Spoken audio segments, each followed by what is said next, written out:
Thank you, Pastor.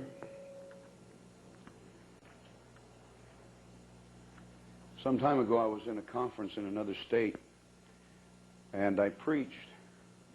I don't remember what I preached exactly, but one of the points in the sermon was about bitterness, and holding malice in your heart, and what it would do. And I was just sitting over there this morning or one of the other days, and somebody was talking, and I got to thinking, I believe it maybe was Brother Buddy, something he said, but I remember back when God called me to be a missionary, it scared me to death. I mean, it scared me plumb to death. Probably just as bad as it scared in these other missionaries that are here tonight. And if God calls you, I'll guarantee it'll scare you. But I got to thinking, while Brother Buddy was talking here the other day, this morning, or something about the privilege that's been mine to associate with missionaries. Every day, almost every day of my life, I'm dealing with missionaries as an international field representative.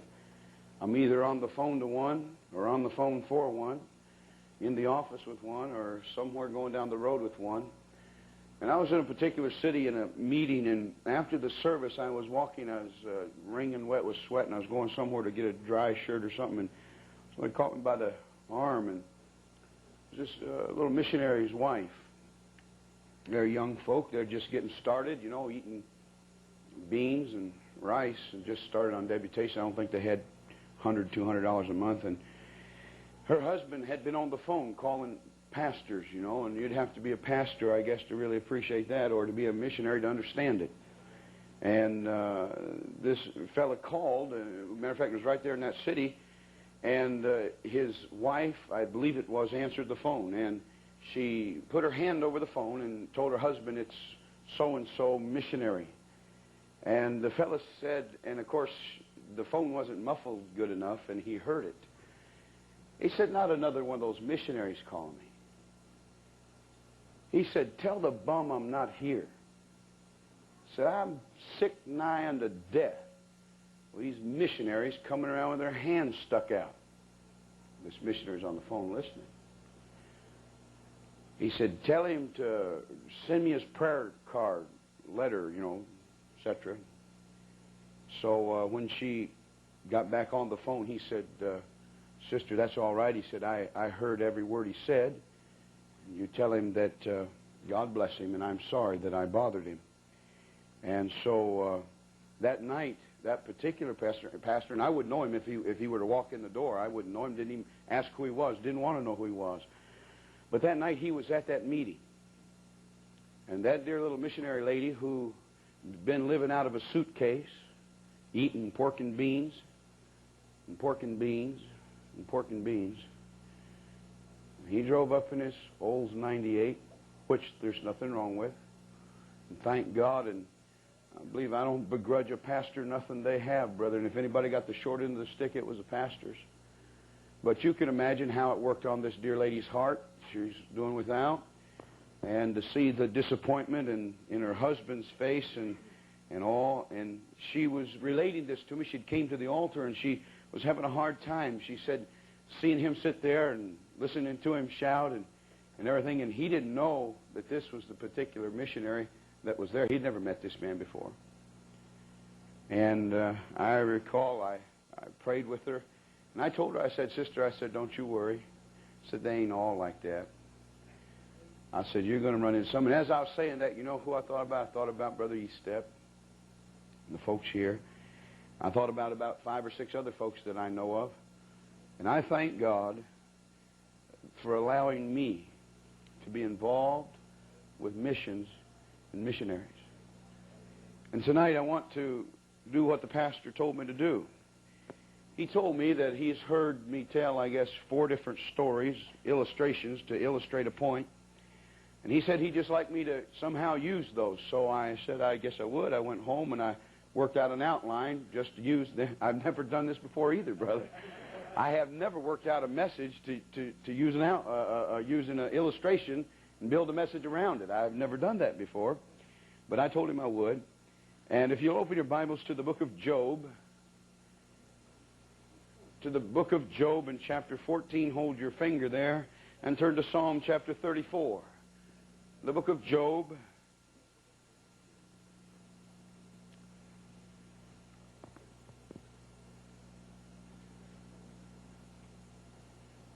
The book of Job and chapter 14 and the book of Psalms, the 34th Psalm. Job in chapter 14. If you have to go tonight, go ahead. There's no school tomorrow or anything, is there? That's right. That's just. Now you have to admit, I was good this week. I mean, I was good, boy. 35 minutes. If you don't know how good that is, that was good. Job chapter 14. Job chapter 14, verse number 1. Man that is born of a woman is of few days and full of trouble. Now, that's a bleak statement, if there ever was one. And if you've been born of a woman, and I grant you about everybody here I know of was, I know a few that it was claimed they was hatched, but I'm sure that most everybody here was born of a woman. And if you've lived very many days on this earth, you found out that that verse of Scripture is true. And then in Psalm 34, my life's verse is found in verse 1 and 2, but the whole thing's good. But look at verse number 6. This poor man cried, and the Lord heard him. Thank God for that. But even better than that, amen. One thing to hear you, I can hear a lot of folks, sometimes I can't help them. Ain't nothing I can do. But said this poor man cried, and the Lord heard him and saved him out of all of his troubles. Our Father, Lord God, tonight, what more could we possibly say? God, what more could be done than what has been done? Father, it has been good to be here. We thank you for every missionary. We thank you for every member of this church and every visitor, anybody and everybody that had a part. But most of all, we thank you for Jesus. God, we thank you for that common bond that we all share together in Christ Jesus that made all of this possible. And God, if it's this good down here, oh, my soul, we're looking forward to the other side. I pray now as we take just a few thoughts and share 3 or 4 different things, I pray, God, that you'll take them and like a branding iron out of heaven, bury them and brand it into our hearts. And Father, not that these little stories that we're going to tell, that God, every one of them really happened, and Lord, every one of them is there to illustrate a particular point and issue of life that while some folks maybe have never had some of the experience, Lord, it's something that all of us can use. And I pray you'll bless now. I trust, God, that every heart and every soul is clear now. If not now, I pray before we leave that every heart will be clear. Bless, I pray now in Jesus' name. Amen. Some time ago, Brother Tim Green, most of you, probably all you know Brother Tim Green, he told me, he said, Brother White, he said, you ought to write a book. I said, Brother Tim, did you ever read one of my prayer letters? I said, I can't write a prayer letter, let alone write a book. Matter of fact, I wrote a letter one time to a fellow, and at the bottom I put a P.S., and I put a whole bunch of periods, commas, colons, and doohickeys down there, some of them buttons on a typewriter that I don't know what are for. And I said, P.S., just spread them around wherever they go. And that's, there's more truth to that than I really would like to admit. And Brother Tim said, well, you ought to write a book. And I was telling the preacher today, I thought of a good title for it. The title would be, what did I tell you the title was, preacher? Why Me, Lord? Yeah, Why Me, Lord? And chapter number 1 is The Unexplained Explained. Chapter number 2, I believe I'd call Famous Shortcuts and Other Reasons I Never Arrived. And chapter number 3, I believe chapter 3 was going to be, it could have happened to anybody, but it didn't. It happened to me. And chapter number 4, I think, was Cash Flow Problems or something like that. But anyway, I haven't wrote the book, have no intention on writing the book, but I want to share with you tonight. Sometimes some things happen, and of course, most of these are humorous. At the time, they weren't all that humorous at the time. None of those things are at the time. 15 years after falling down a flight of stairs, you can almost laugh about it then, too. But it takes a while for the pain to wear off. But, I've come to the conclusion that there is really no such thing as an accident to the child of God. I mean, I believe in the sovereignty of God and the providence of God. Now, I understand that many times because of our carelessness and our stupidity, we get in a lot of messes. I imagine most of my messes have been on those 2 points more than anything else. But one time, my pastor preached a sermon on the who behind the what. And a lot of times there are certain things that happen in our lives, and as Peter said, think it not strange concerning the fiery trial which shall come to try you, as though some strange thing have happened unto you. There are certain things, and sometimes we have no idea whatsoever. A simple matter of missing your turn off the freeway. Sometimes we want, going down the same road 100 times, and you're in a hurry, and miss that turn on the freeway. Get about half mad at yourself. You don't know what was down that exit, off that off-ramp. You don't know what God just might have kept you out of. And so I don't believe there's any accidents really to the child of God. But I want to share some things with you. And you know, the first point in this, and I really don't know how to get started except just to jump off in it, and I entitled this sermon, Hurdles on Life's Path, or Hurdles Down the Pathway of Life. And all of us are going to have to face some, and some of them you clear by a good mile, 2 feet. Others, you catch your toe on them and fall flat on your face. And some of them, you just bust right through because you don't even bother jumping. You can't make it anyway. You just run right through it, and that's the way it is. But the first hurdle that we'll all face is the hurdle of ignorance. Now, I tell you what, brethren, some folks say ignorance is bliss. And I guess in some cases that may be the truth. But in a lot of areas, you can get yourself into a lot of trouble if you're ignorant of some things. The Apostle Paul spent a great deal of his time and his energy trying and fighting ignorance in God's people. Over and over and over again, you'll hear him say, "Brethren, I'd not have you to be ignorant," and so forth, all through his writing. And many of God's people are ignorant, and it causes them a great deal of grief and a great deal of woe. But and especially this is good for our missionary brethren, more and more fellas take a survey trip. And I know one pastor told me he thinks it's a waste of money and so forth. I don't. I really wish I could have made a survey trip. But there's nothing wrong with getting as much knowledge, not knowledge just for the sake of knowledge, but get as much knowledge about your situation and where you're going and everything else that you possibly can. When I went up to Alaska, you talking about being unprepared, I was unprepared. I was born and raised in Detroit, Michigan. I was a city boy from day one. I knew nothing about nothing. I've never owned a fishing pole in my life.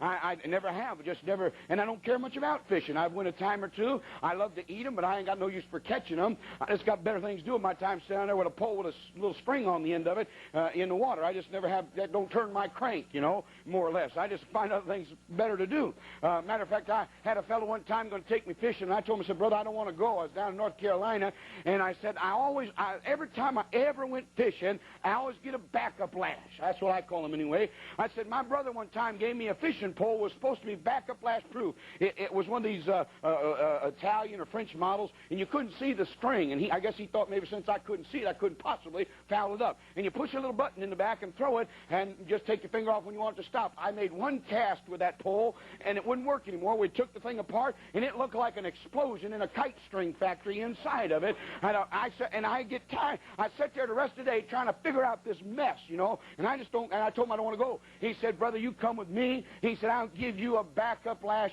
proof pole." And I said, "Listen, there ain't no such animal." He said, "This one here is guaranteed." I went with that man. We got out to the fishing hole, and he handed me a cane pole. Had a bunch of string on the end of it and a bobber and a hook. And he said, "Preacher, you can't get a backup lash in this." And I thought, well, praise God. So I put the worm on there, and I took that thing. I made one mighty cast, just a little old creek out there, and I made this great big mighty cast. I threw it up, and she comes zinging up there. And I had it holding too high, I reckon, because it hit the bottom of the bobber there, and it went boink, and it all bounced up to the end of that pole in the biggest gob of string you ever saw in your life. I set it down, and I was trying to untangle it before this fella saw it, And he walked back over, and he looked over, and he said, "Preacher," he said, "Lord, be my witness." He said, "You're the first man I ever seen get a backup lash in a cane pole." And that's the truth of the matter. I just don't know anything much about those sort of things. I mean, when I grew up, I had never built a fire in my life before I went to Alaska. I was used to going over on a wall. I'd turn a little dial. I'd hear something down in the basement go, boom. And then all of a sudden you'd stand by these little holes in the wall and hot air would blow out. And I thought that's the way it was done.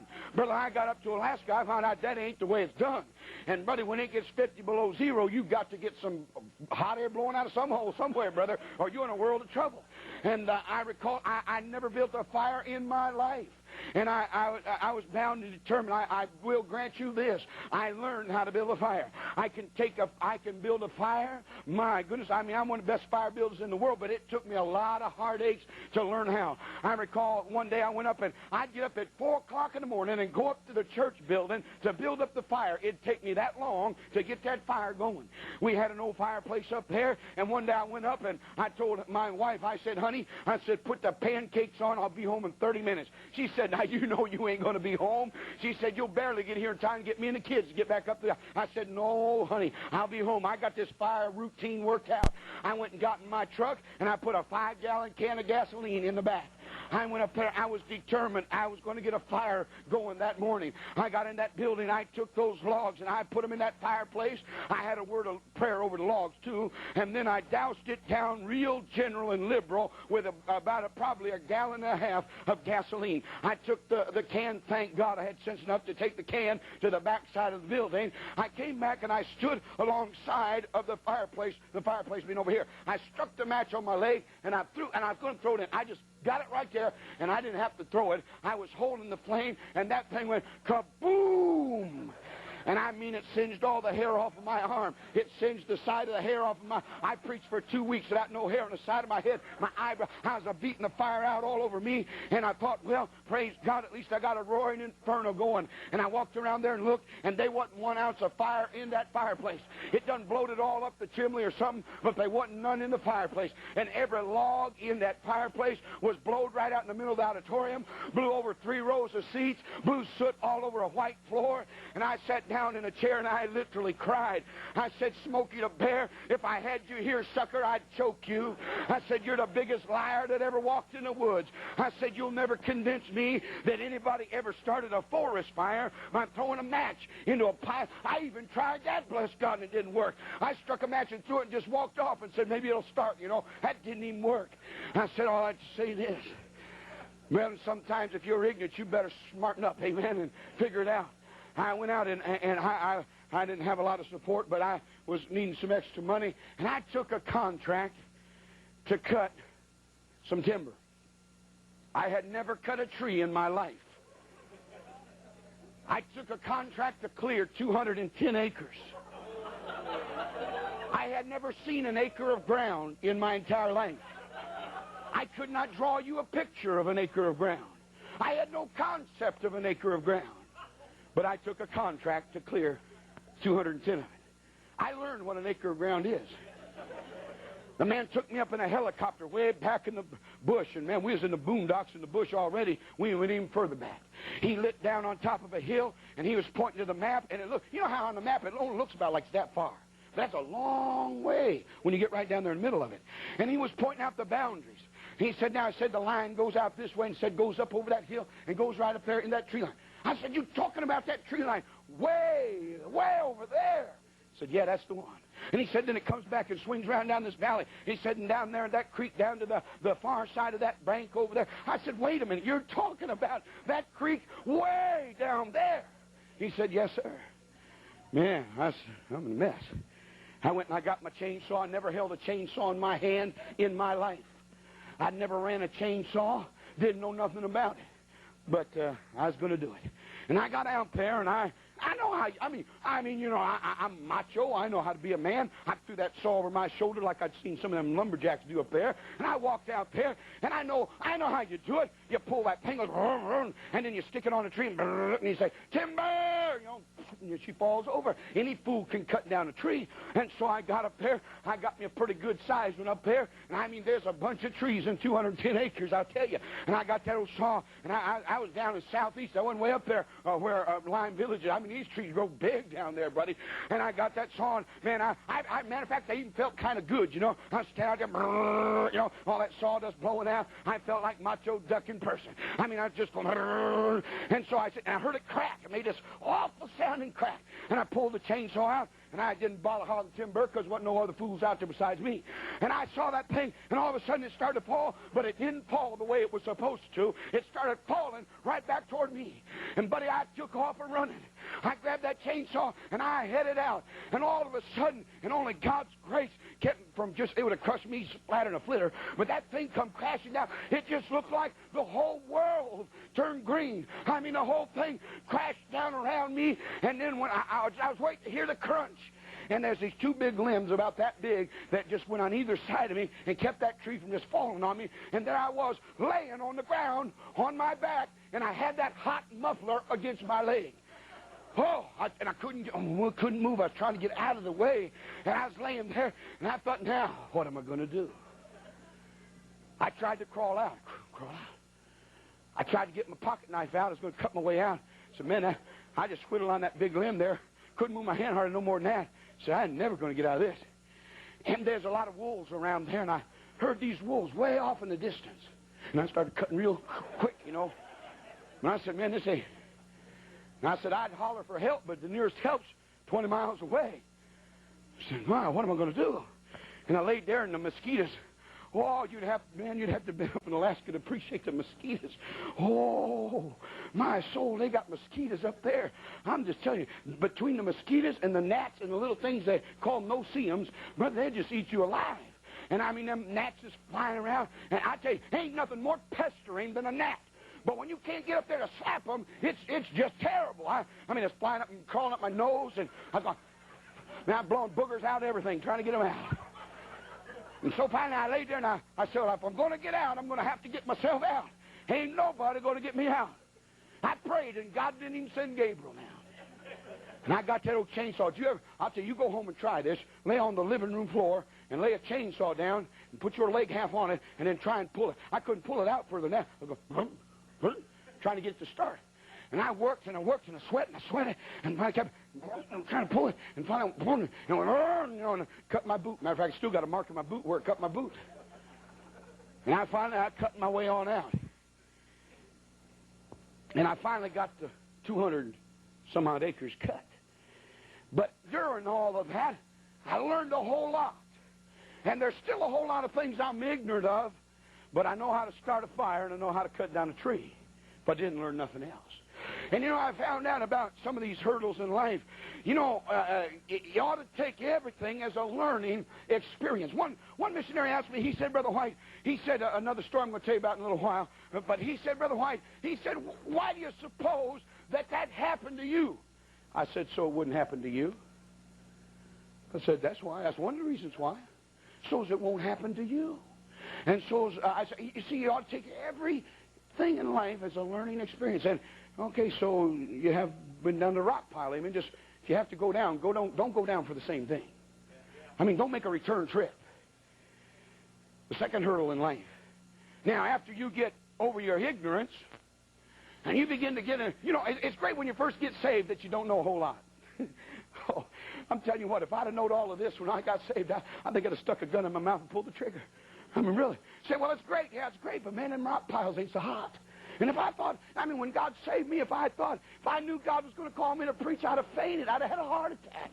I didn't know all that God was. I didn't know what all this stuff was all about. I didn't know all that. And thank God, in some cases, ignorance is real blissful. But after you've been around a while, you've been in a few mission conferences, you've been out on deputation a while if you're a missionary, you've been out on a field, the scales fall from your eyes in some areas. And then the next thing that sets in, the next hurdle, and that's the hurdle of fear. Fear. And brethren, there's a proper type of fear. The Bible says in Proverbs, 1:7, it says, the fear of the Lord is the beginning of wisdom. But the problem is, too many folks, they're scared of the wrong things. They're just scared of the wrong things. The average Christian, but they see a circumstance and they cringe in fear. And because of the circumstance, real or imagined, it causes them fear, and they back off from doing anything because fear takes over. I was on an airplane coming from Detroit, Michigan, going down to Cincinnati. I finished a meeting up there. It's been a couple months ago. And I always, as I said, I always ride on the same seat in the airplane all the time. And I got on, and there was two ladies who got on before me. And they were sitting, one by the window, one in the middle, and I had the outside. The dear sister over by the window, she's a black lady, and she'd go about 450 pounds. She was a heavy-duty girl. And then the one sitting next to her, she's just a little thing, about 300, I'd say, 325 pounds. And she's sitting in the middle. And then sitting on the aisle seat was me holding down that end of the aircraft right well. Wasn't no danger, no wind blowing us over on that side anyway. I really thought the plane was going to fly like this all the way to Detroit. And I was glad they got on first, because I sat on that lady's leg all the way to Cincinnati, and had it been switched around, she'd have sat on my leg all the way, because there wasn't no place else to sit. Them seats ain't but so big. And I mean, we were smushed up close. And I got to talking to these ladies. They came on. They said, we're going to have to delay the flight 30 minutes. The Cincinnati's fogged in. We can't leave. So I thought, well, I start witnessing these ladies. They're both Christians. And we talking a little bit. And I had some fairly good fellowship. This one cringing a little bit because I was sitting on her leg. I think I cut off the blood supply. But she's very kind about it. And so finally they came on. They said, well, we're going to leave. We sat there 30 minutes. We're going to leave, but it's still socked in. But when we get there, it's supposed to clear off. So we took off. And we was flying but about 35, 40-minute flight. And so we circled around, and man, I mean, you look down, it just looked like a blanket. And so the pilots started coming down. These two ladies, as soon as that plane left the ground, and neither one of them ever been on an airplane. And boy, I mean, you tell you, they were scared. And we started coming down through that fog. And that one lady, she looked out the window, her eyes got that big. You couldn't see nothing. I don't know why they got so big, but they got big. And she was over there, and we come down. And, you know, I don't know if you've ever been on a plane when they have instrument approaches. There's certain things they do. And if they have what they call a missed approach, they get down to a certain elevation. And by the books, if you cannot see the ground, when you get to a certain elevation over the ground, you have to execute a missed approach. You hit full power, and you go around again and come down, try it again. It's just a procedure. I've never been on more than one, well, except this plane. I was on some others that missed one approach. I've never been on any others that ever missed more than one.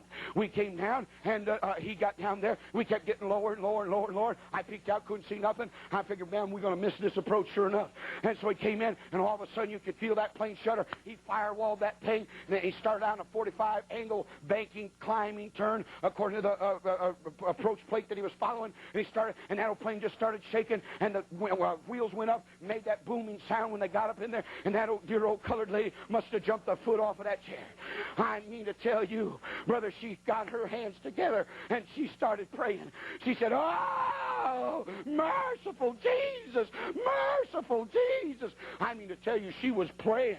And she got this other lady a little bit nervous next to her. This other lady dug in her purse, and she pulled out a great big Bible. She threw it down in her lap, and she whipped it open to where her marker was. She threw the marker out. She threw her right hand on the book. She put her left hand in the air. She said, "Merciful Jesus, oh, merciful Jesus." And I was sitting there. I said, "Ladies, listen, this is just normal routine." I said, "Ain't nothing to be afraid about." I said, we just had a missed approach." She said, "I missed a what?" "Oh," she said, "I knew we was in trouble." I said, "No, ma'am, we ain't no trouble. Just normal." She said, "Look out that window." She said, "I can't see nothing, and you know that man up there can't see no more than I can." So we're in trouble. He made us another approach. He turned. He came back down. And boy, he got down there. This old girl just pouring it on. And, you know, the wheels went down that thud again. And she jumped again. And come down and got closer. And they got closer and they got closer. And I said, "Oh, I hope this plane gets on the ground. I mean, it's about to scare me." Then that one lady, she was shaking. I mean, she was really scared. She just shaking all over her leg. Right under mine. Just going like this, you know. And I was trying to sit there. Hey, have you ever tried to be cool? And you're trying to be sophisticated.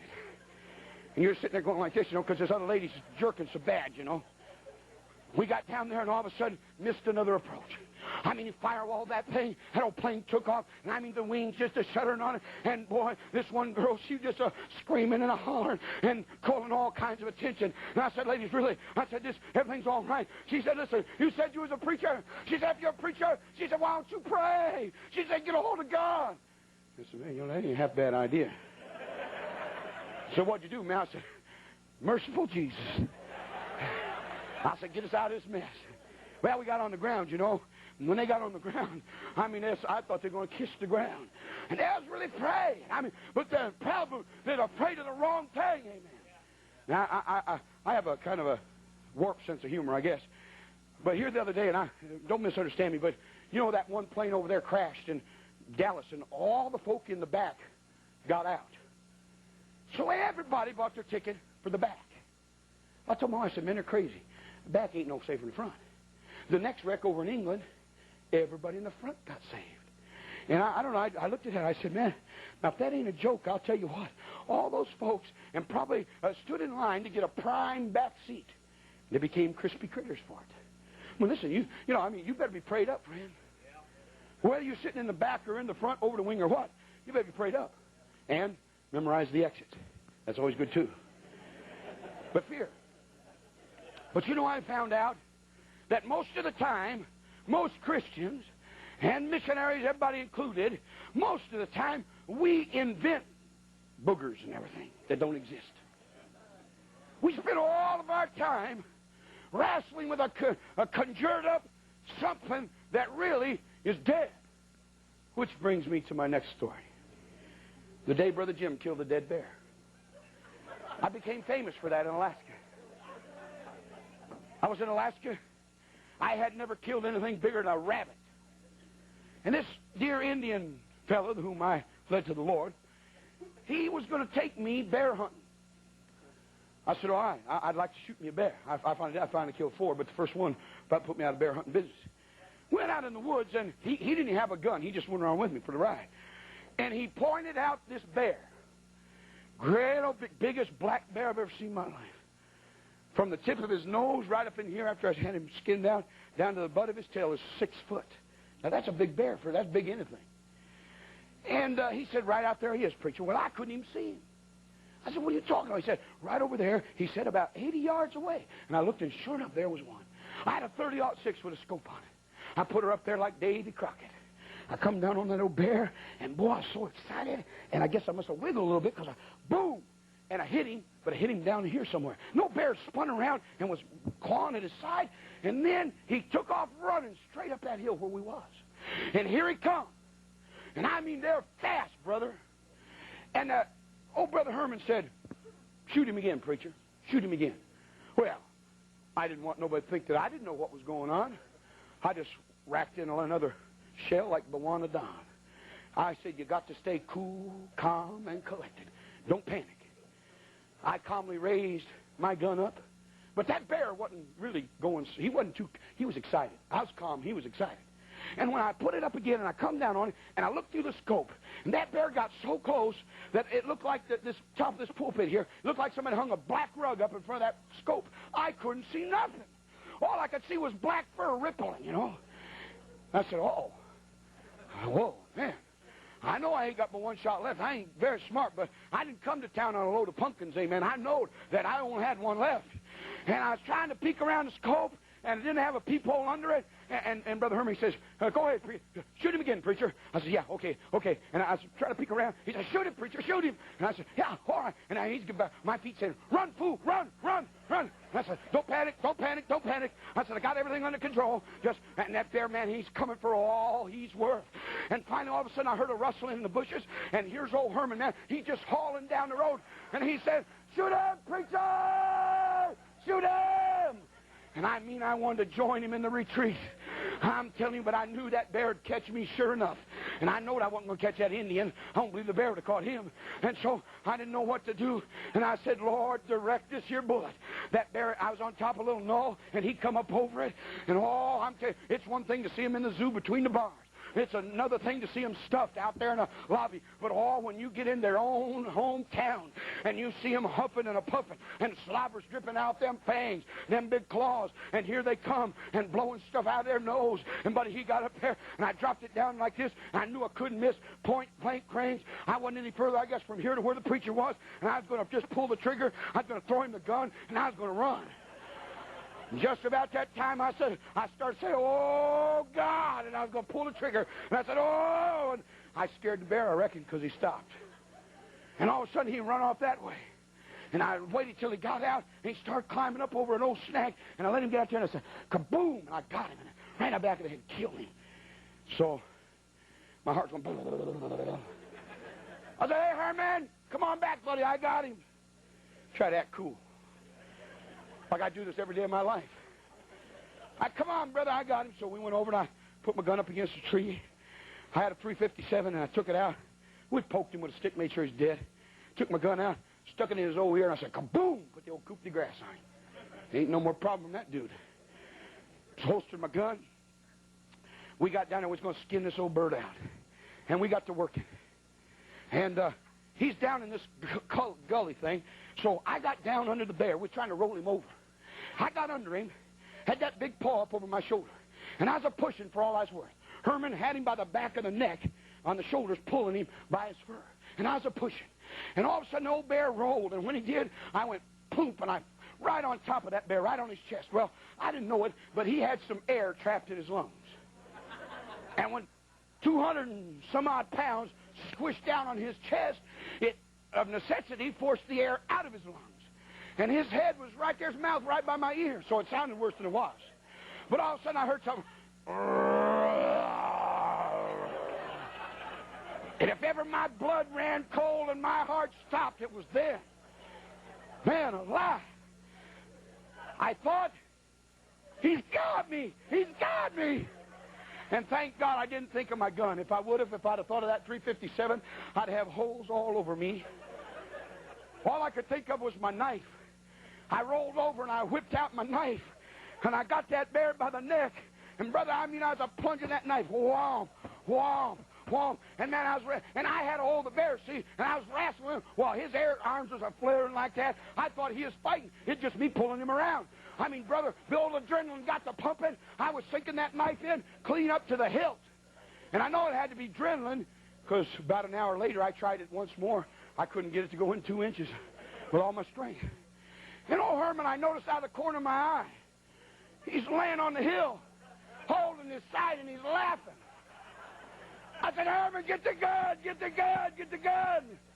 And he said, no, preacher, no. He said, no, you're ruining the rug. I said, get the gun, fool, get the gun. I thought when I finished with this bear, I said, God, you let me live through this, I'm going to kill that Indian. Well, I finally totally exhausted myself. I know I stabbed him. I believe Herman said we counted some of the holes. Did ruin the rug. About 17, 18 times. I just rolled off of that bear, laid there and let my heart settle back down. Herman was he was rolling still. Tears running down his eyes. I said, I knew he was dead. He said, yeah. I said, yeah. I said, oh, wait a minute, Herman. I said, we get back to town. Ain't nobody has to know about this. I said, I don't see no reason in the world to tell anybody about it. Oh, he said, Brother Jim, I wouldn't do anything like that to you. I wouldn't tell anybody. I was afraid he thought I might kill him if he said he would. We no sooner got back to the village. Well, boat pulled up in there. There's 4 or 5 Indians on the dock. Old Herman jumped off. He said, hey, he said, wait, I got to tell you this. Wait till you hear this, man. Oh, Brother Jim killed a dead bear yesterday. Whole town knew about it. And there I was wrestling with something that, honestly, at the time, I thought that I was at death's door. I thought any moment I'd feel those canine teeth sinking in my jugular vein. I thought any minute I was a goner. And brother, it was just as real as anything. But that's how most of your battles are. And most of those fears. And, you look up here and say, oh, good night. Next week, I don't know how long you're going to leave this up here, brother. You ought to leave it at least a week. Because somebody's going to look at that and say, oh, man, you mean I done that? It was one of them emotional tizzies. It must have been. Surely, the goodness, that thing ain't got my name on it. And you'll begin to wrestle with some dead bears. They're dead and they can't hurt you. Oh, circumstances and pressure applied. It might force some old dead air out of their lungs and it might growl real bad. But most of the time, doesn't add up to anything. Doesn't add up to anything. But then after you've been in a few battles, and you find out, whether you're a missionary, pastor, or Christian, whatever the situation, and you come from ignorance, and you see some things, and, oh, man, it scares you to death. But then you find out most of them are just dead bears, Most of the time, the devil's bluffing. He's just bluffing most of the time. Most of the time. Not all the time, but most of the time. Most of the time, that's all it takes. But then you come to another hurdle. This is one of the worst of the bunch. Matter of fact, this one gets a whole lot more people than the others. And that's the hurdle of pride. Say, man, I whipped them problem pretty good, didn't I? Hey, go look at that bear skin. Look how many holes I put in that thing, man. That was just a phony one. Just think what I'd done if it had been the real thing. Don't even think about that. But if you're not careful, and you get out in the fight and listen, and you don't have to be no missionary, you don't have to be no preacher to get in the battle. We need some folk in the battle right now. And the battle's just not for missionaries. It's just not for preachers. It's for everybody. And friend, listen, if you'll sell out to God, God's going to put you in some battles, sure enough. There's some hot battles right around here, friend. But after you've been in a few battles, you get a few battle scars. And you find out that God's taking you through, and every once in a while you even get a battle ribbon. Remember when I was in the service, most of them are just, we called them gee-dunk ribbons. And what that was, that didn't mean a whole lot, but they sure looked pretty up there when you went into town, and all the girls were like, oh man, look at this, man. I never wore my coat. I don't care 50 below, man. I don't even wear no coat, cover up that stuff. You crazy? But most of them just gee-dunk. That didn't mean a whole lot, but nobody else knew that. You should have heard what I told them that was. I didn't tell them it was for cleaning the garbage cans real shiny. I told them some good stuff, you know. And but you get a few battle ribbons. And you get a few campaign buttons. And you've been in a few real fights. And I tell you, there's nothing more exhilarating. There's nothing greater rather than going toe-to-toe and eyeball to eyeball with the enemy and seeing God bring you through. And watching God work the victory. And watching the enemies of God put to rout and running away. Well, I'll tell you what, that'll stir you up. But if you're not careful, if the devil can't get you with the fear, he'll get you with the pride. Proverbs 8:13 says, the fear of the Lord is. Now, the Bible said that the fear of the Lord is the beginning of wisdom. What is the fear of the Lord? Proverbs 8:13 says the fear of the Lord is to hate evil. And then there's a colon, I believe, there, and it says pride and arrogancy. That's the first two evils that he lists in that part. Again, in Proverbs 6:16, it says, these 6 things doth the Lord hate. Yea, 7 are an abomination unto him. And the very first one in verse 17 is a proud look. A proud look. And a lying tongue. And it goes on down and mentions several things. There's no way in the world you can use pride in a good sense. You can no more use pride in a good sense than you can use adultery in a good sense. Now, I understand, you know, folks, when we talk about being proud of this and that, I understand what folks mean and all. When we come right down to it, there is no way to use pride in a proper term. I don't care what the Marine Corps says. It's not right. It's just not right. Can't use it in a good term. Pride, the Bible says, only by pride cometh contention. In a church, when there's contention, rather you follow it back, and somebody's proud as a peacock. Pride. Now, we got ways of dressing it up so it don't look so bad, you know. Nobody wants to think of it as some proud, pompous peacock. There's some folks that never say anything. You never hear them. They never stand up. Just as proud as the one, that prating fool that walks and struts his stuff. And I don't have time to develop that because that's not what I'm doing. But what I want to get to is how God takes care of that. Some time ago, no, I'm not going to tell that story. That's a different story. One time I'll tell you the most, this ain't the one the preacher wanted me to tell, but I'm going to tell this other one because it'll get up my courage to tell the real one, because the real one's worse than this one, and this isn't bad enough. The most embarrassing experience that ever happened to me. Matter of fact, I don't believe I've ever told this publicly but once. And that was because some dumb preacher asked me to, too. I don't want to tell it. I'm no reference, brother. No reference to you at all. My wife and children and I were somewhere. I was preaching, been years ago. And I got to this church. It's a big church. And I was gonna impress these folk. Now, not really. That's not what I called it. I was going to put on the dog for the Lord, you know. And I got there, and I was Sunday morning, and he was Sunday school, and I was morning service. But I wasn't settled on what to preach. And some of you preachers know how that is. And I sat there, and I'm up on the platform and said, oh, man, Lord, I'm going to pull out one of them dry ones and warm it up if you don't give me something. And I thought, I had a thought. But then the Lord gave me a thought over in the Bible. And I said, boy, that sounds good. I got to work that thing around. And so I told the preacher, I said, brother, I got to go to the bathroom. I said, be right back. He told me going down. I went down the stairs, and I went straight down the stairs, and I come to the bathroom, and I went right in. When I went in, I saw a vanity over there, and there's a can of hairspray sitting there, and some bobby pins, but for some reason it didn't register. That bathroom was pink. That didn't register.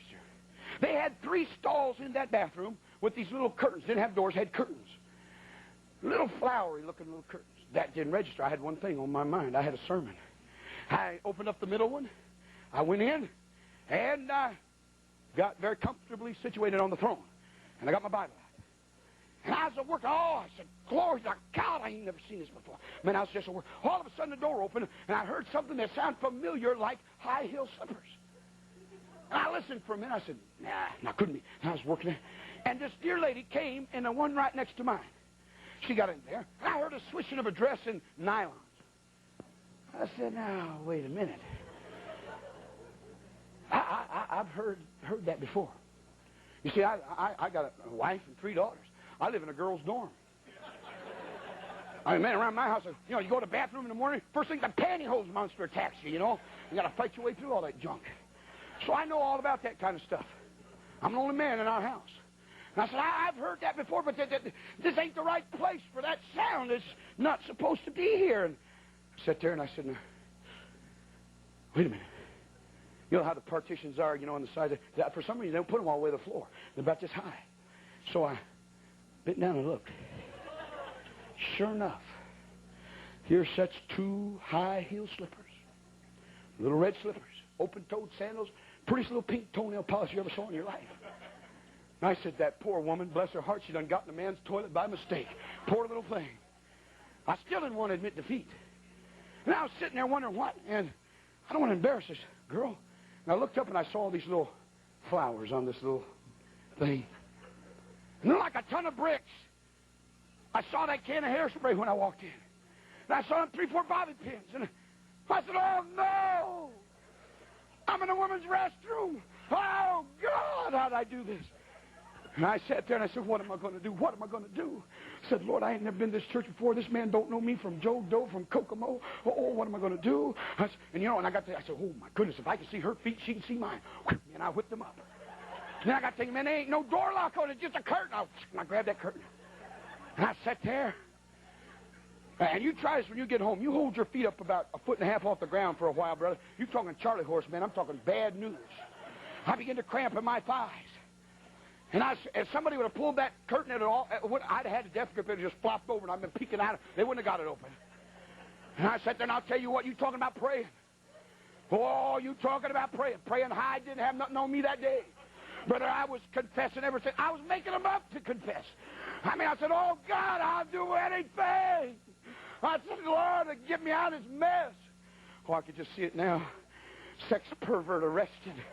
Carted off to jail. I said, oh, my whole ministry's gone. It's all over. What am I going to do? And the Charlie horses are cramping my legs, and tears are running out my eyes. And I'm praying, and I thought my heart's about to beat a hole in my T-shirt. I thought everybody could hear it.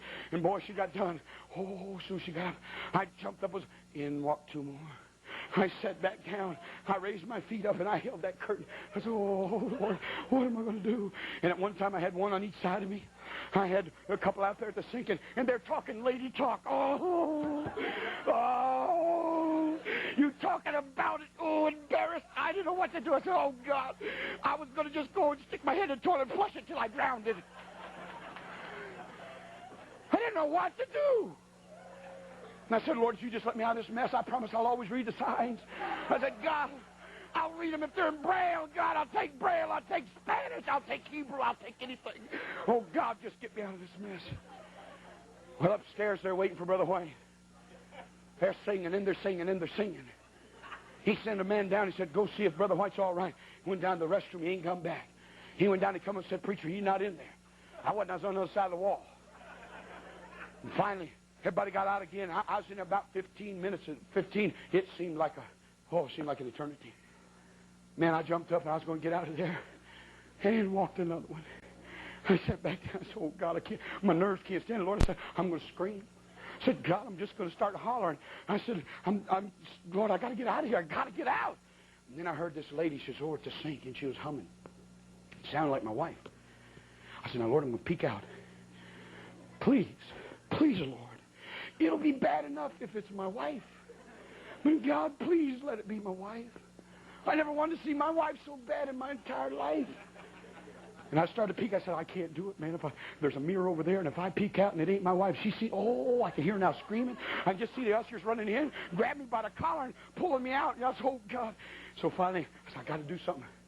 So I said, hey, Jude, is that you? Death silence. I thought, oh, God, it's not her. Oh. And all of a sudden she said, Jim. She said, Jim. She said, is that you? I whipped that curtain back. She said, you know where you are. What are you doing out here? I said, Mama, listen, I can explain everything. There is a logical explanation for all of this. I said, but honey, listen, we ain't got no time to talk. I said, get out of here. I said, honey, I ain't never hit you in my life, but I'll whip you if you don't move right now. I said, I ain't got time to explain. Get out. Don't you let nobody. I said, I don't care what you do. Don't you let nobody in here before I get out. And she went out and stalled them off. And when I came out, she was talking to the song leader's wife, and I walked right between them. Said hello and walked right out. Walked up the stairs, and I looked back. The lady, she looked at me. She looked at the sign. She looked back at me. And right there, eye level, I don't know how I missed it. You had to be blind as a bat, man. On a white door, black letters, 3-inch block letters, said women. How you couldn't miss it? But I missed it. I missed it. You're talking about getting your balloon deflated. Tell you what. Preacher's 9:30. I'm going to skip the motorcycle wreck. Oh. That one ain't been long enough to get over the hurt, brother. But I was in, heard this stuff. I was in, I took a trip to visit missionaries, and I went to the country of Nepal. Country of Nepal, south of China, north of India. And I wanted to go up to the China border. I ain't never been there. And this dear missionary, he said, preacher will have to ride motorcycles. He went out and got me a motorcycle, a big motorcycle, because I'm a big man. And he told me, he said, now, preacher, it's a 1 down, 4 up, which I didn't know what that meant. I thought that was the model number or something. I found out it had something to do with the gears later on. But if you'd asked me, I said, that's a 1 down, 4 up I got. And he said, now, preacher, do you know how to ride a motorcycle? I said, do I? Do I know how to ride a motorcycle? I said, hey, Evel Knievel ain't got nothing on me. I said, sure, I know how to. I've never been on a motorcycle in my life. I don't know nothing about motorcycles. But I want to go up to China. We got ready to go, and his dear little wife, Miss Mary, she came and she told me, she said, Brother Jim, I want to talk to you. Yes, I said, yes, ma'am, Mary. What can I do for you? She said, preacher, you know about this trip up to China? She said, no, preacher, I just don't feel real good about this. I've been praying about this. I said, oh, don't worry, sister. Everything will be all right. We're not going to go over. We're just going to go up and look at them Chinamans and take some pictures. Oh, she said, I'm not worried about that. She said, Brother Jim, that's a long way through them mountains. And said, you know, we know you got some physical problems. And said, boy, you know, we've been praying. And she said, preacher, I just don't think you need to be sitting on no motorcycle. I said, now, listen, sister, everything will be fine. She said, but Brother Jim, do you know anything about a motorcycle? I said, do I know anything about a motorcycle? I said, sister, man, I wrote the book on it. I know all there is. I said, don't worry about it. Everything will be fine. I said, you're as bad as my wife. I said, just go stir the grits. I'll take care of everything else. I said, man, these women, good name. Well, she said, Brother Jim, I just don't. I said, just go do the housework, man. I'll take care of this other stuff. Boy, we got out there, and I mean, it was fun. I'm driving up through the Himalaya Mountains. Mount Everest out there in all of its splendor. Here I am on a motorcycle, wind blowing in my hair. What I got left, anyway. Now, just going, having a great time. We'd stop off in these little villages and pass out tracts. And, boy, I just having a time. And we got down, and the missionary was in front, and apparently a truck had come by, and a can of kerosene or something fell off. And it made a big old puddle in the middle of the road. It was a blacktop 2-lane highway. Missionary went around it. Well, I thought, he don't know nothing about riding motorcycles. Hey, what I show him what I can do. I was going to make a big splash in it, you know. It was a man, I hit that thing. And I thought, you know, I got a lot of weight on this thing. It won't do nothing. I was going to hit right in the middle of that water, just want to go, you know, out like that. And I hit it. And, buddy, when I hit it, all of a sudden that motorcycle went, and I was looking where I'd been. And it went, come around again. And then I looked down at the speedometer. It said 65.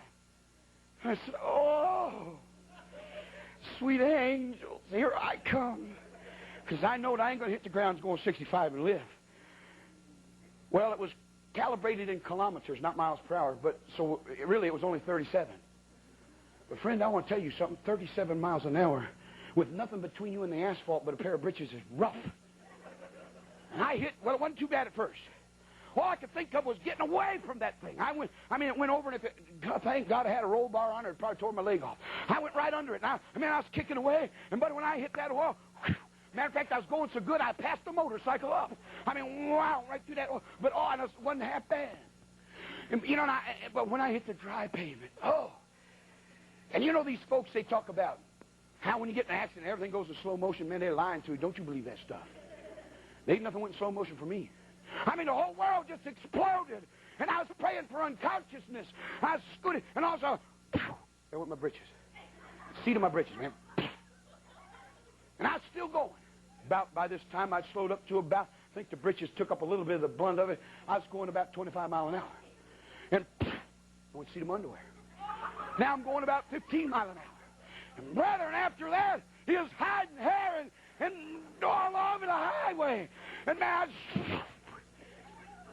I finally came to land face down by the side of the road, and I laid there. And the missionary saw it. He turned around, he came back and got off, and he was down on his knees. He had me. He said, Brother Jim, he said, brother, are you alive? Are you alive? I said, no, brother, I think I'm dead in hell. I'm on fire. I'm on fire. Oh, man, I messed up my ribs and tore my leg, and I won't tell you what it did to the rest. And, man, I was laying there, and he got up, and he went around, and all these little Nepalese folks come out. They're little tiny folks over there. This little folk, there's all around. They never seen anything like this. They're all standing around. By this time, I got up on my hands and knees. I was trying to get my breath back and knocked the breath out of me, and I just stand there, and all of a sudden, he come and he whispered, he said, Brother Jimmy says, you got to roll over. Roll over. I said, roll over your foot, man. I can't roll over. I'm on fire. But Jim got to roll. So you ain't got no britches in the back. He said, roll over. So I took my coat off, tied it around for an apron. We went on up to where we was going. But I ain't kidding you, I was sitting real gingerly. We got back home and started in the house. There's little Miss Mary. I was hoping she was in bed, but she wasn't. I looked like I'd been through the Boer War. Had to preach that day with an apron, the thing hanging in the back, And all that, I guess all them Nepalese stuff, man, the crazy American, they all wear their coats like that, I guess, Look at that dummy, man. And I had to preach that way. And she took one look at me. She said, Brother Jim, I said, please, Miss Mary, be kind. She didn't say, I told you so. But I tell you what, I ain't bragged about riding motorcycles no more. As a matter of fact, I used to pray for motorcycle riders. I'd be on the freeway and I'd say, you'll go by. I said, man, I don't pray for me. Anybody riding a motorcycle, they're beyond your prayers. They're fools, man. I don't waste my time on that crap. It ain't got no sense. You couldn't beat me on one of them things. I said, and I was out in L.A. the other day, and I see them dummies going down that little white line. Bumper to bumper, and here comes, you hear those fools go 40, 50 miles an hour. I didn't pray for them anymore. I figured, man, there's other folk got sense to pray for, But I'll tell you what. You say, Brother Jim, God really do all that? Yeah, he do more than that too, friend. That's just some of the humorous things that are humorous now that wasn't humorous then. But God knows how to take care of pride. And brother, that stinks before God.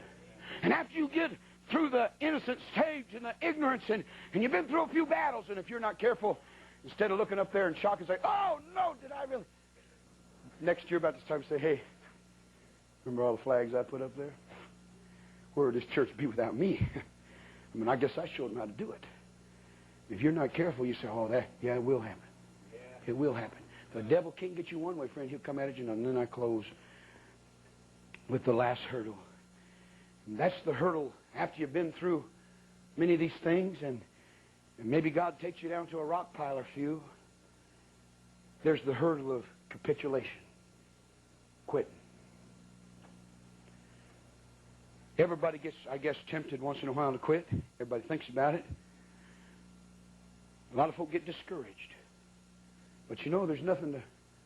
What are we going to quit to? Where are we going to go to? I ain't got nothing back there. I don't want that back there. Where are we going to quit to? What shall we do if we do quit? What are we going to do? But some folks get discouraged, and preachers do, missionaries do, ordinary, quote-unquote, just plain ordinary Christians do, although there is no such thing as that term. But, my friend, listen, it's no time for retreat. It's no time for retreat.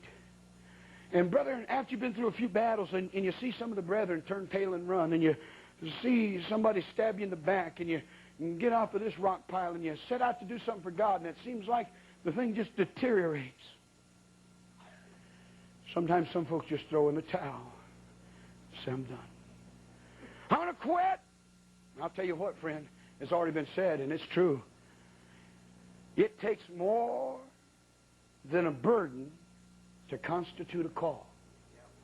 We've been sitting here, brother. Matter of fact, me and Brother Will Cosby was talking about it.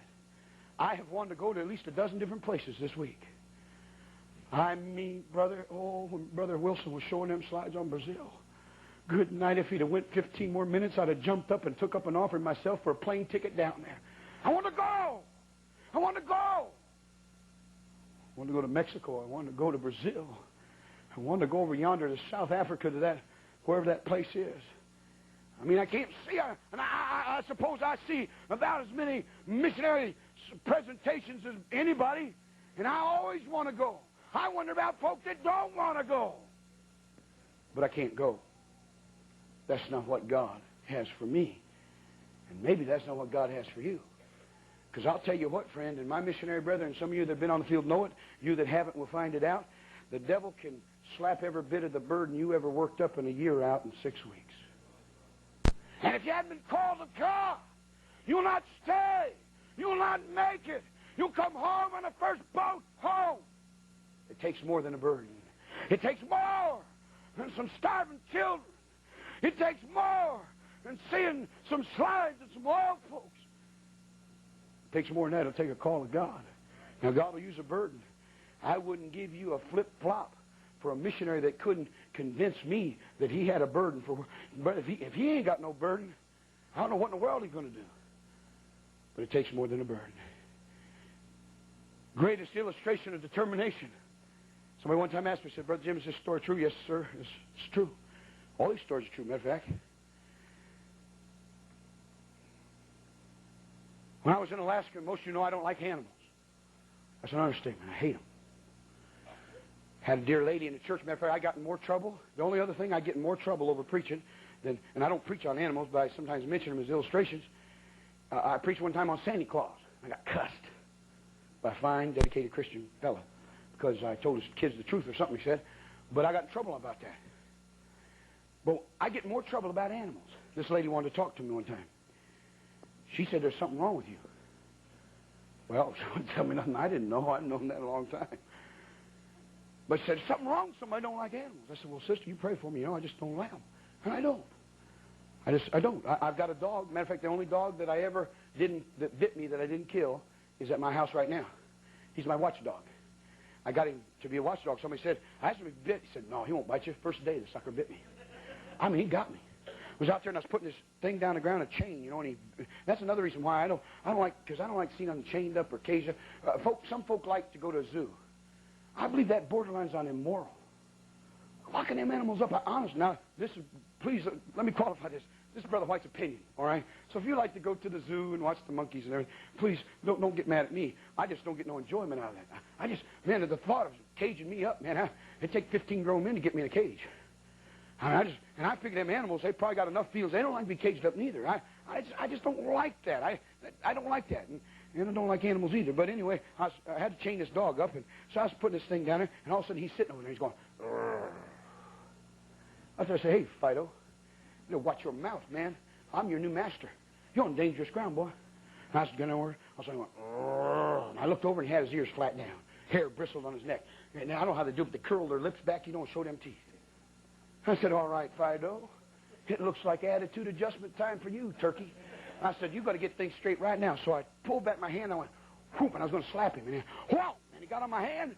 I didn't know what to do, man. He had me, you know, and man was rolling around, and he was pretending like Rin Tin Tin, and I was a bad doer. Man was rolling around. The whole thing he had on a choker chain. I finally got him down, and I got that thing on my knee, and I got him, and I says, boom, boom, boom, boom. And then finally, old dog's tongue lagged out. I said, that's all for him. So I got up, and he just laid there. And I walked in the house, and the wife said, where are you going? I said, well, I'm going to get the shovel. I said, what for? I said, well, I killed the dog. She said, you killed the dog? I said, yeah, I killed the dog. I said, he bit me. Look at that. And it just didn't break the skin, but left a big mark, bruise. So she walked out, and she looked and said, no, I said, he's still breathing. He ain't dead yet. I said, wait till I find the shovel. Well, I didn't kill him because I come to my senses before I found the shovel, but I thought, well, if he'll bite the master, what do you suppose he'd do to a bad doer? So I keep him around, see? But I don't like animals. I don't understand animals. And that's another, I don't know why God called me to Alaska, but I went anyway. Now up in Alaska, I don't like dogs, but I hate cats.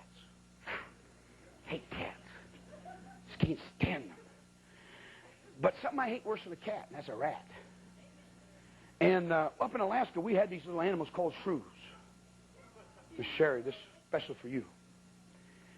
We got these little shrews. Now, the difference between a shrew and a mouse is legion. A little shrew don't get but about that big. But if you'd seen him in a distance, you'd think it was a little mouse with his tail cut off, because he's got a little short, stubby tail and a long, pointed nose. But that's where the similarity ends. Ounce for ounce, hair for hair, there ain't nothing more vicious on the face of God's earth than a shrew. If they got as big as a dog, man, there wouldn't be none of us alive today. And we was blessed with them. I mean to tell you, they eaten me out of house and home. I never did catch one in a conventional trap.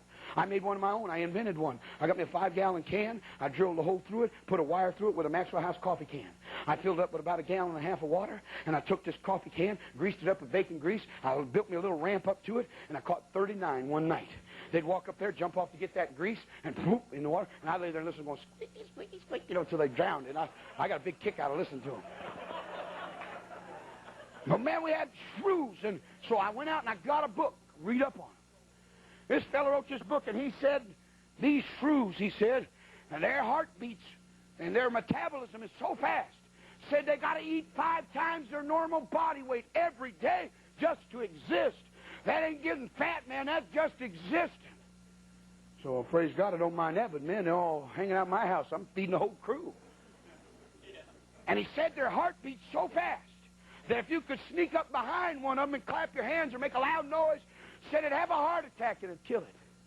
Well, I just read all this stuff, I filed it away. And one night I was laying out there on the floor in front of the fire stove and reading my Bible. Out of the corner of my eye, I saw something in the kitchen. Now, the difference between a shrew and a mouse, if a mouse came in, you probably wouldn't see him. They slink around little baseboards and all. Not a shrew. This dude come walking right down the middle of my kitchen floor like he owned the place.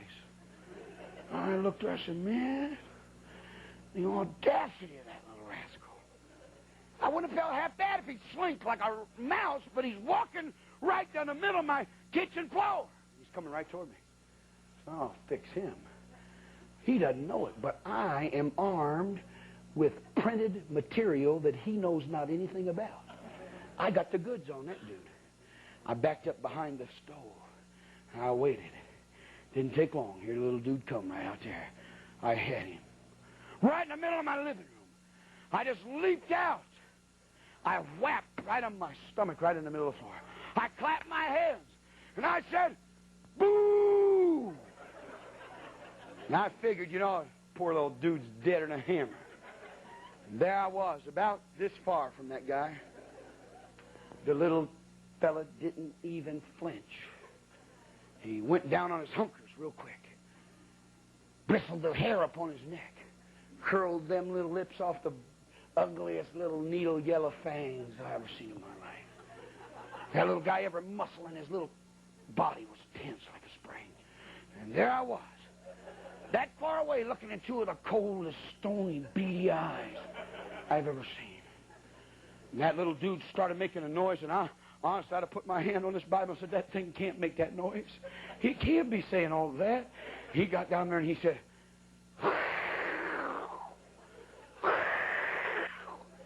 man, I almost had a heart attack. And at that moment, if I could have got my hands around the neck of the man that wrote that book, I'd have choked him till his eyeballs bugged out. And I don't know how I done it. But I jumped from a prone position. I went clean up into the couch. My wife was upstairs. Hey, Mama, throw me my gun. Man, I was going to kill him.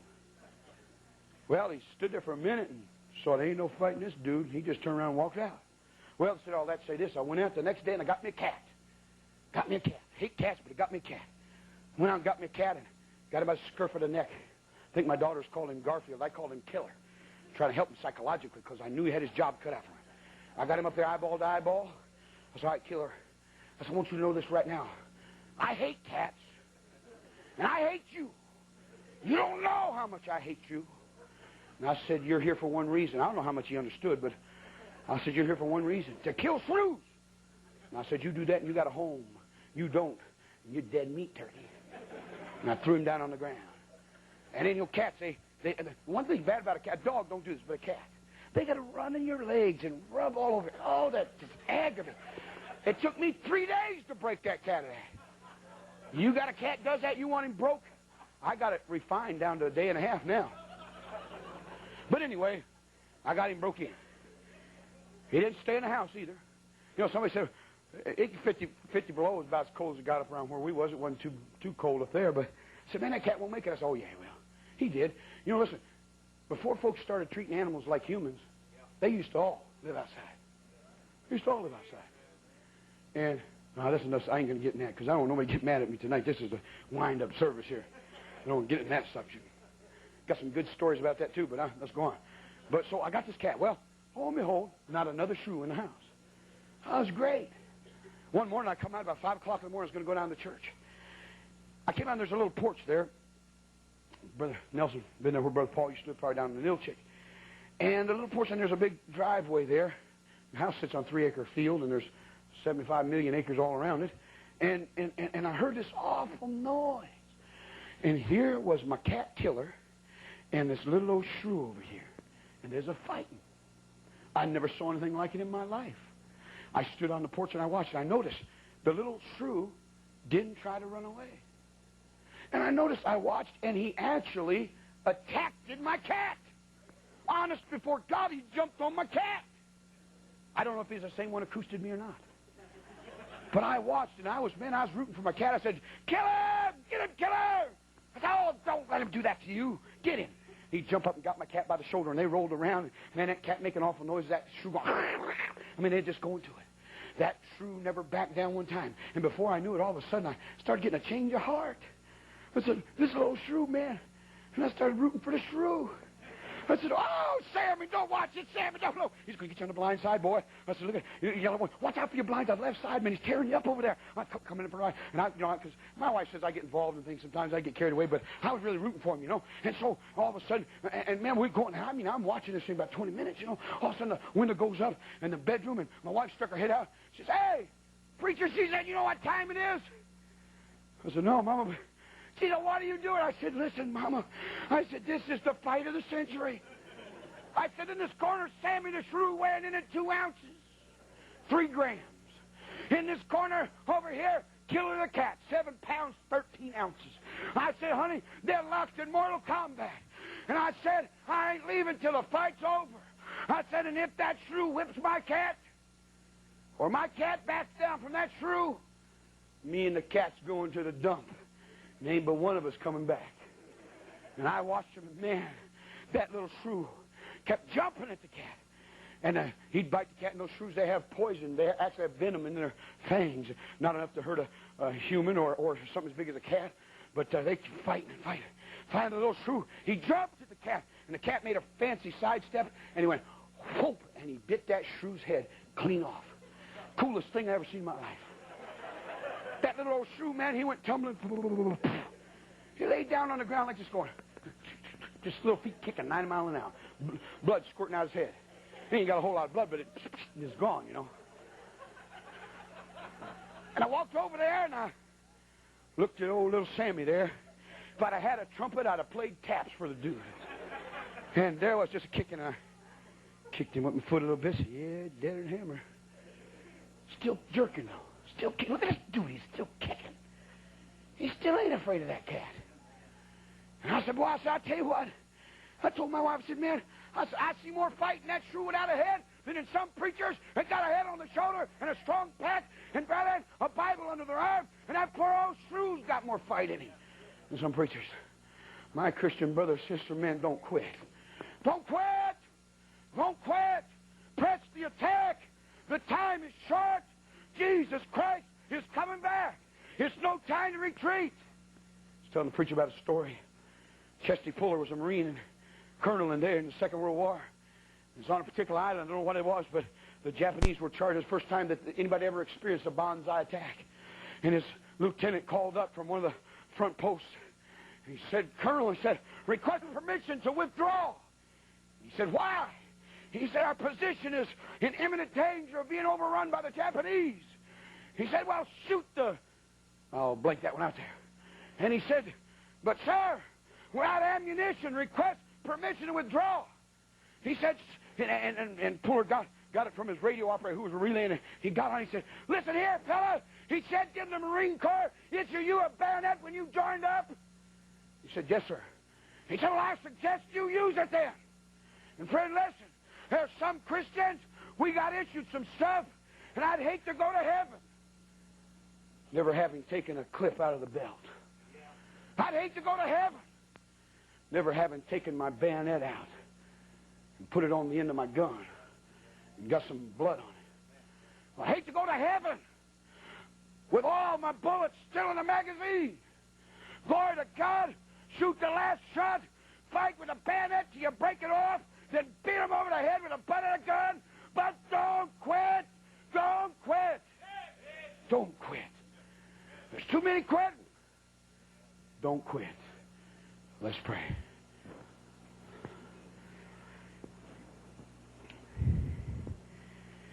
The hurdles. A long life road. Ignorance. But sometimes when knowledge sets in, fear will set in. And all after you've gotten across that hurdle, that insidious hurdle of pride, the highest hurdle of them all. And then sometimes after you've stumbled over a few of those, and I'll grant you this, my Christian brother, sister, tonight, sometime between now and the next mission conference, you will be tempted to quit.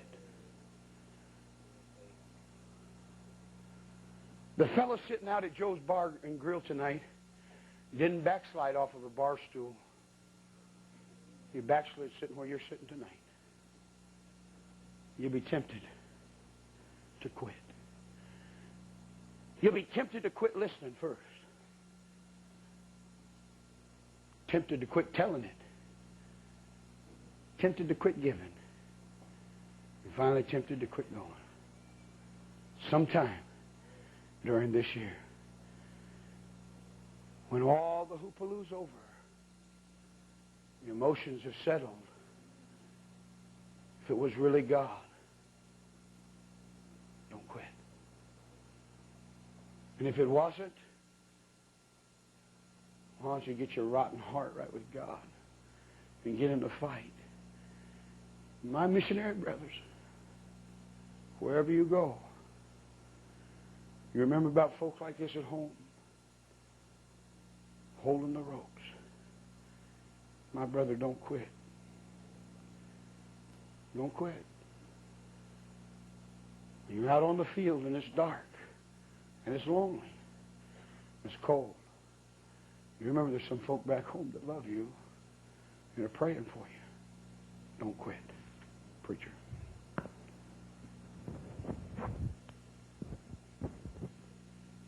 Let's all stand. And let's have the last invitation of our missionary conference. Brother Jerry, if you'll come and play, and somebody will come play the piano, Miss Angie, or whoever's playing. Brother Jim said something in the message about hearts being clear, and I said